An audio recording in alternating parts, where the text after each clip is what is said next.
You can never whip these boys if you don't keep you and them separate.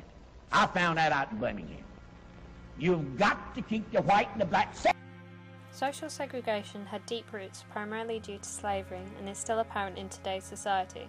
The evolution of free speech and modern opinion stem from influential people such as Booker T. Washington and W.B. Du Bois, who in turn influenced the great Martin Luther King. I have the feeling that if we can get a breakthrough in Birmingham and really break down the walls of segregation, it will demonstrate to the whole South, at least the hardcore South, that it can no longer resist integration. The point at which great changes were truly made was in 1865, when the Civil War had finally ended and President Lincoln was assassinated only 5 days later.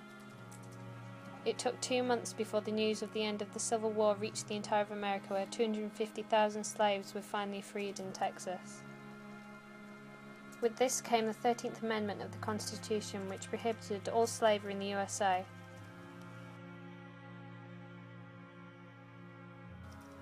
A counteraction was made when the Ku Klux Klan was officially founded at the same time, and a year later black codes were passed that severely affected the new rights of freed slaves. Already the prospects of integration were becoming slimmer, and the increasing popularity of the KKK in southern states was unnerving. In 1868, the 14th Amendment to the Constitution was passed, stating all individuals, even those born as slaves, are American citizens, which nullified the infamous Dred Scott case, which ruled black African Americans out as citizens. 2 years later, a further 15th Amendment was made, which finally gave blacks the right to vote, which was a monumental step forward towards integration. In 1881, Booker T. Washington founded the Tuskegee Normal and Industrial Institute, aimed at higher education and practical work for African Americans. Washington's stance on integration gave mixed reviews, as he believed blacks had to earn their citizen status in America, and a constant divide between the races was appropriate, which conflicted with the opinions of W.B. Du Bois, a highly intelligent African American who sought to achieve immediate integration of the races. This was highlighted in 1905 when Du Bois founded the Niagara Movement, a forerunner to the NAACP, which protested accommodation into white society and ordered immediate equality and equal rights.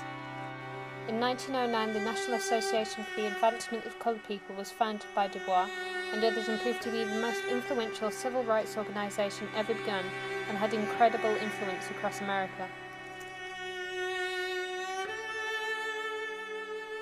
Meanwhile, in 1925, 35,000 KKK members marched on Washington after multiple violent attacks on black families and lynchings occurred.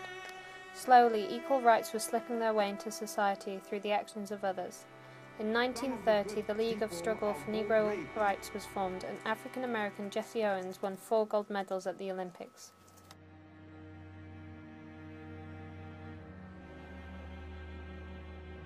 In